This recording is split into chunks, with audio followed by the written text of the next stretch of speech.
Mesdames et messieurs, bonsoir, bonne et heureuse année 2023 dans cette grande édition d'information. Merci de choisir Média Business Télévision pour vous informer dans cette grande édition d'information. Tout de suite, voici les titres.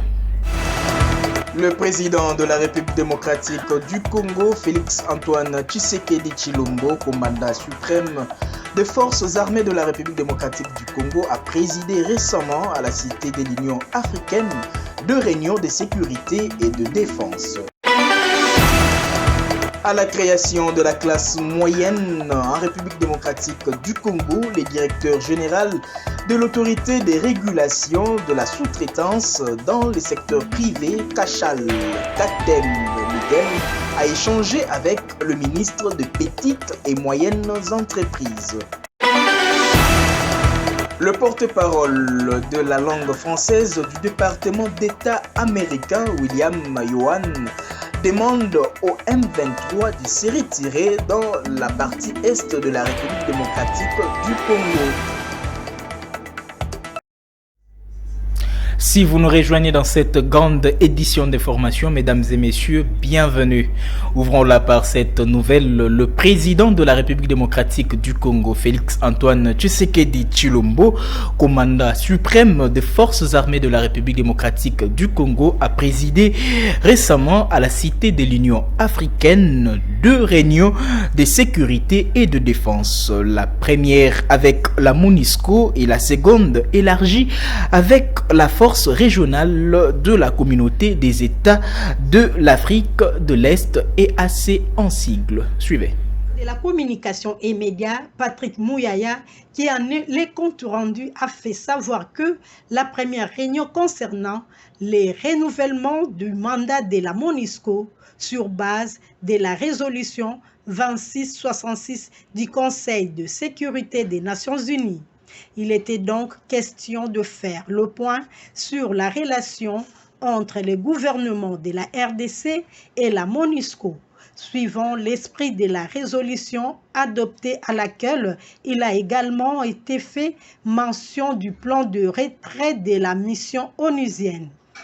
La deuxième réunion, élargie aux forces kenyanes, consistait à discuter des missions conjointes respectives, lesquelles doivent être accomplies dans le cadre de la force régionale. Ces réunions ont permis à la partie gouvernementale, à la MONUSCO et à la force kenyane de se mettre ensemble pour évaluer leurs actions communes et voir comment renforcer et planifier des opérations futures. Partant de la résolution 2666, Madame Bintou Keïta, chef de la MONUSCO, a fait savoir qu'il est clairement indiqué dans cette résolution les changements qui devraient être faits avec la partie gouvernementale congolaise.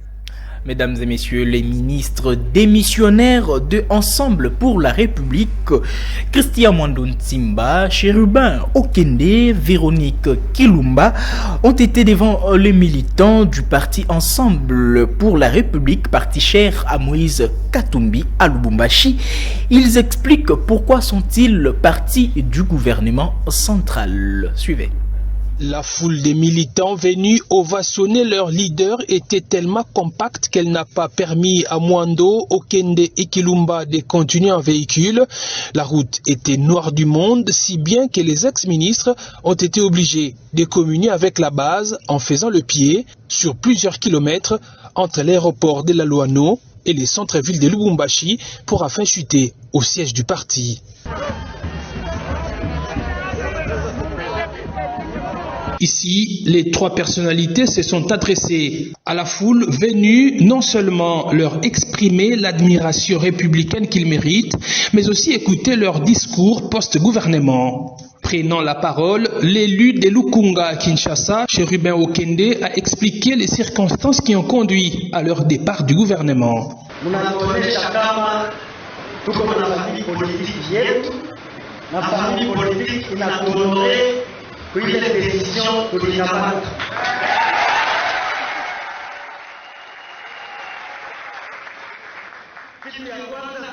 Nous avons notre famille politique et notre famille politique est d'accord avec la décision que nous avons prise.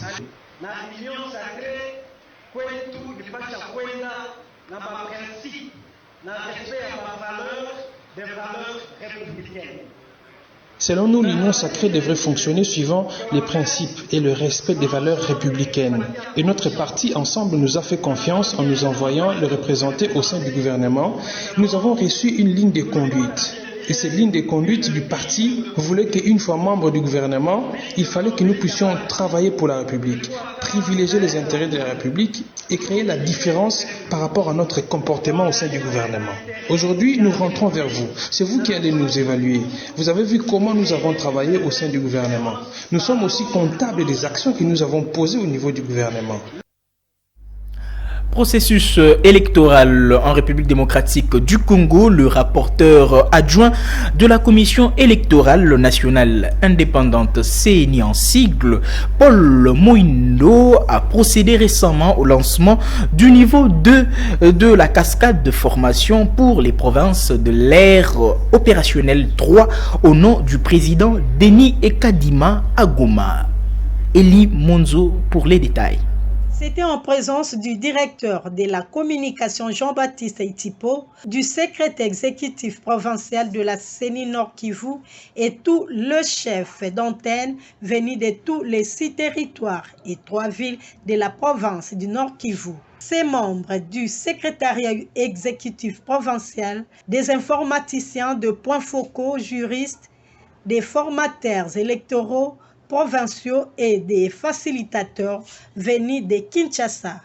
Aussitôt descendu de l'avion, le rapporteur adjoint de la CENI ainsi que la délégation qui l'accompagne s'est rendu directement à l'entrepôt de la CENI situé à l'aéroport international de Goma où se trouvent l'entreposé les différents kits bureautiques destinés à la formation. Des formateurs électoraux provinciaux et des facilitateurs venus de Kinshasa, aussitôt descendus de l'avion, les rapporteurs adjoints de la CENI ainsi que la délégation qui l'accompagne se rendit directement à l'entrepôt de la CENI situé à l'aéroport international de Goma où se trouvent entreposés les différents kits bureautiques destinés à la formation, à l'identification et l'enrôlement des électeurs dans cette partie de la République démocratique du Congo. Au total, 854 agents opérationnels sont concernés à ce stade de la cascade des formations. Comme on peut bien les constater, les activistes des formations de personnel opérationnel pour la révision du fichier électoral atteignent ainsi les provinces de Bas-Ouélé, Ituri, Maniema Nord Kivu, Sud Kivu et Tchopo, qui constituent la dernière ère opérationnelle. Mesdames et messieurs, la création de la classe moyenne en République démocratique du Congo, les directeurs généraux de l'autorité de régulation de la sous-traitance dans le secteur privé, Kachal Katembe Miguel, a échangé avec le ministre de Petites et Moyennes Entreprises, Estanche Mouandi, sur le calendrier des activités 2023. Objectif, encadrer les employeurs selon la vision du chef de l'État Félix Antoine Tshisekedi Tshilombo. Regardez. C'est la première rencontre entre le ministre national de l'entrepreneuriat, petites et moyennes entreprises et le nouveau directeur général de l'autorité de régulation de la sous-traitance dans le secteur privé en RDC. Eustache Mouanzi et Miguel Katem Kachal ont tablé en ce début d'année sur les principales actions à mener afin de permettre une parfaite collaboration entre les entreprises principales et les sous-traitants pour la concrétisation de la vision du président de la République, Félix Antoine Tshisekedi Tshilombo, de créer une véritable classe moyenne RD congolaise. Ici, là, vous allez voir les actions que nous allons poser. Nous demandons aux entrepreneurs de s'approprier de cette vision du chef de l'État qui est de créer la vraie classe moyenne. Et la vraie classe moyenne, c'est eux, les entrepreneurs congolais, c'est la jeunesse de notre pays qui est le socle de notre économie future. Depuis sa prise de fonction à la tête de la RSP, Miguel Katem Kachal met les bouchées doubles afin que le vœu du président de la République, Félix-Antoine Tshisekedi, de créer une classe moyenne, surtout parmi les jeunes, se traduise en faits palpables. Mesdames et messieurs, le porte-parole de la langue française du département d'État d'Amérique, William Johan Skumos, demande au M23 de se retirer de la grande partie de l'Est de la République démocratique du Congo. Il spécule, nous réitérons notre appel au Rwanda pour qu'il cesse son soutien au mouvement du 23 mars et retire ces soldats de l'Est de la République démocratique du Congo. Il y a des preuves claires du soutien rwandais au M23 et il y a des rapports crédibles, par exemple, de graves violations des droits humains par le M23. Nous réitérons notre appel au Rwanda pour qu'il cesse son soutien au M23 et retire ses soldats de l'Est de la RDC. De même, nous dénonçons la collaboration entre des éléments des forces armées congolaises et des groupes armés dans les FDLR, comme le souligne le rapport que je viens de mentionner. Concrètement, comment comptez-vous vérifier que vos appels sont pris en compte sur le terrain? Il y a plusieurs façons. Bien sûr, notre diplomatie est toujours engagée dans la région avec les gouvernements concernés, les pays voisins, avec le gouvernement à Kinshasa et à Kigali aussi. Les États-Unis ont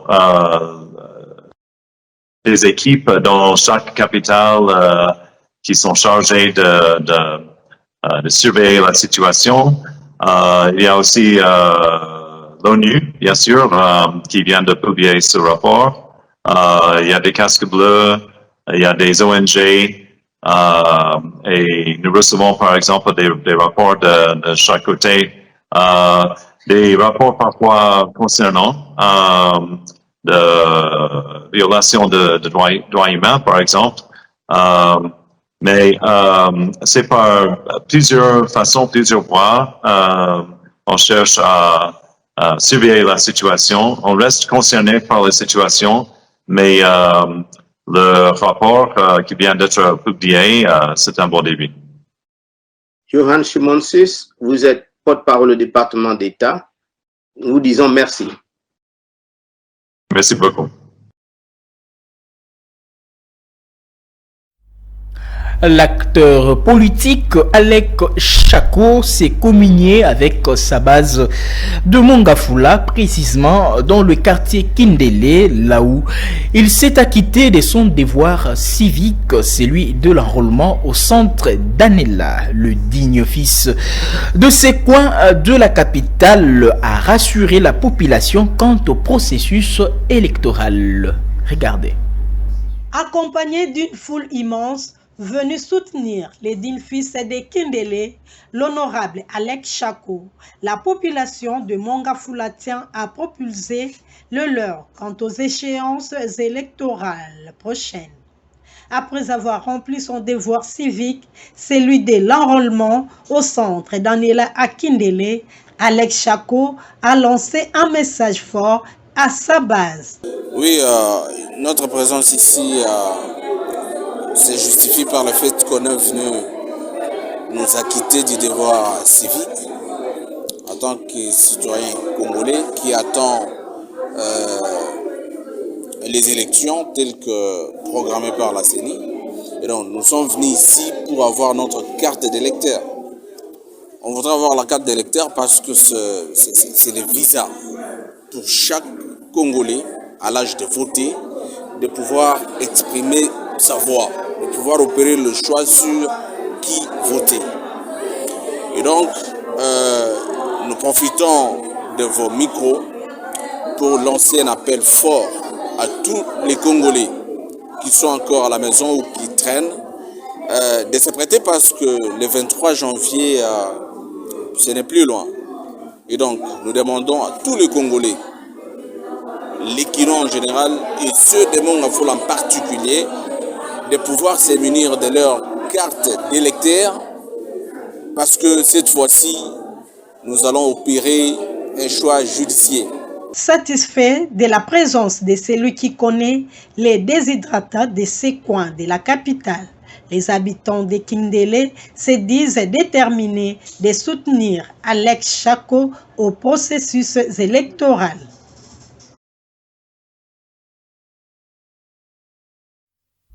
Mesdames et messieurs, le directeur technique du comité d'accueil du pape François, Jésus-Noël Cheke, a lors des tournées des visites a montré la liste de 4 sites ciblés pour accueillir le souverain pontife à Kinshasa. Écoutons-le.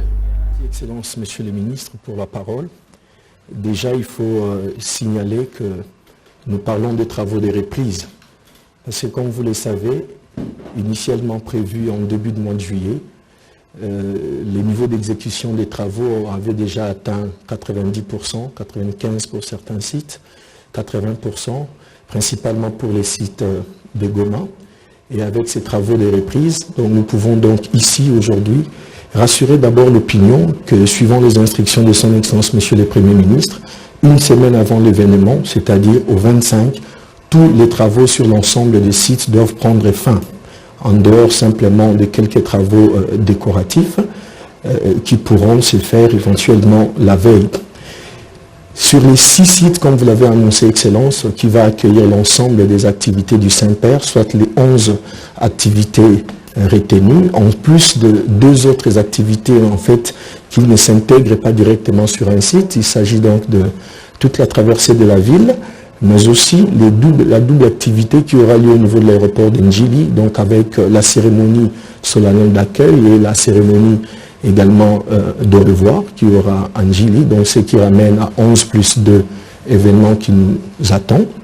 Mais principalement sur le site d'Ndolo, nous faisons des travaux d'aménagement sur 850 000 mètres carrés. C'est une des raisons d'ailleurs qui a motivé le gouvernement à faire le choix de ces sites. C'est le plus grand site ouvert aujourd'hui en même de recevoir plus d'1,5 million de personnes suivant les aménagements qui vont être faits.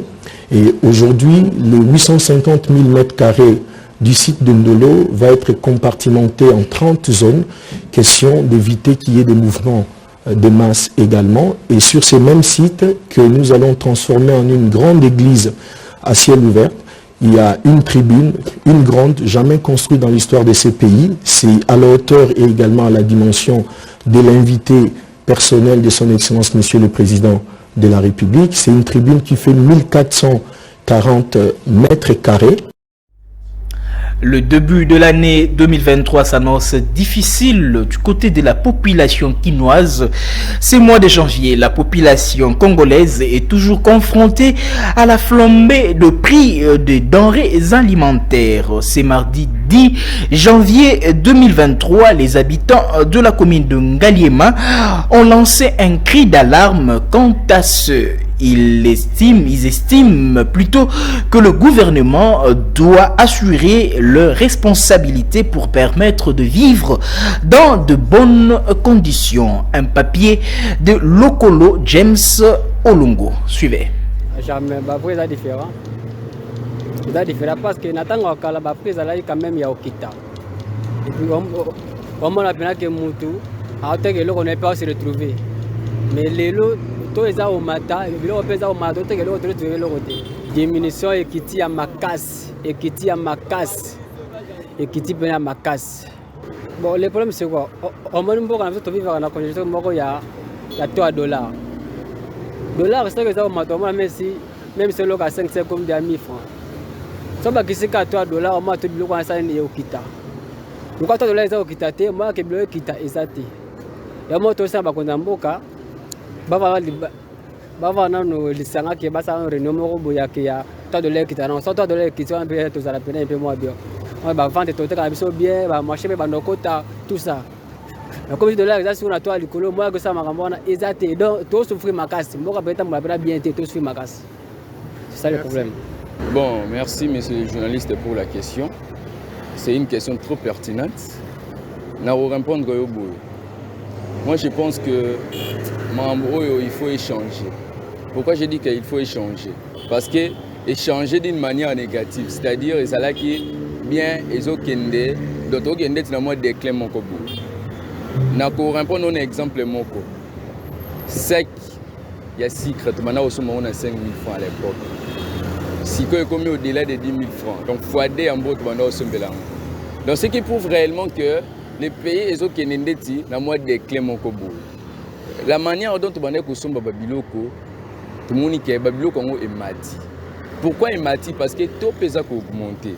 Au fur et à mesure que tout est augmenté, au fur et à mesure que babiloko paye komata. Parce que tout est mata, parce que le pays a commis trop endetté. Donc ceux qui payent azala banyongo trop, ndese la reto est mata. Parce que tant que tout est mata, ba riche, bango bon. Donc ba bazana mbongo. Bango pona bango et olobela bango le côté. Mais pour nous oyo se débriaka na moi petit rien parce que je suis un jeune entrepreneur. Alors c'est nous qui souffrons parce que biso tozala bambongo lokola bangote. Bango akoko takini marché.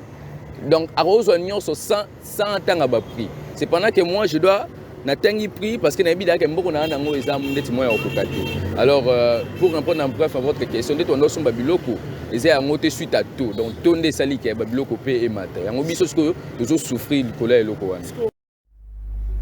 Mesdames et messieurs, l'opération coup de poing lancée pour assainir la ville-province de Kinshasa continue de créer des contraintes au sein de la population congolaise. C'est mardi 10 janvier 2023. Nos reporters étaient sur l'avenue Ngouma pour avoir le son de cloche de la population concernant cette opération. D'après ces derniers, pourquoi lancer une telle opération sans pour autant construire un autre marché adéquat? Toujours Lokolo Olongo James nous en dit plus.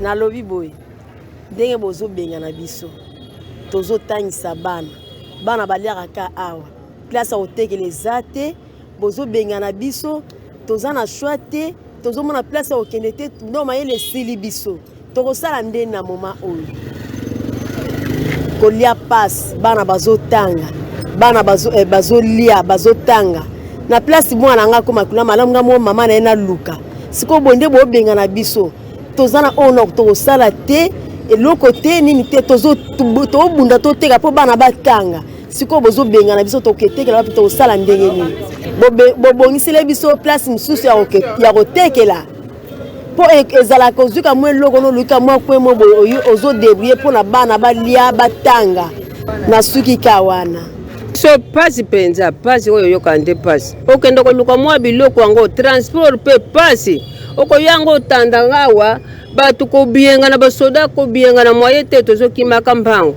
pasi eleki papa yo mkolobo yo kimaka na biloko parfois okebuka na bango bakopesa ngambongo loso bazuaki bapesa ki yango nani papa lobile biso yo yangi te tovotaka yo yangi mpoko pasi ezo continue tokosuka wapi papa place ezata yo kotekela tozo bata makaka na basima ndako wana mkonzi papa lobile biso omoni ndenge ezo bongisa banzela soki pe mboko bongisi yango boye tata kaka yo muto kotia muto.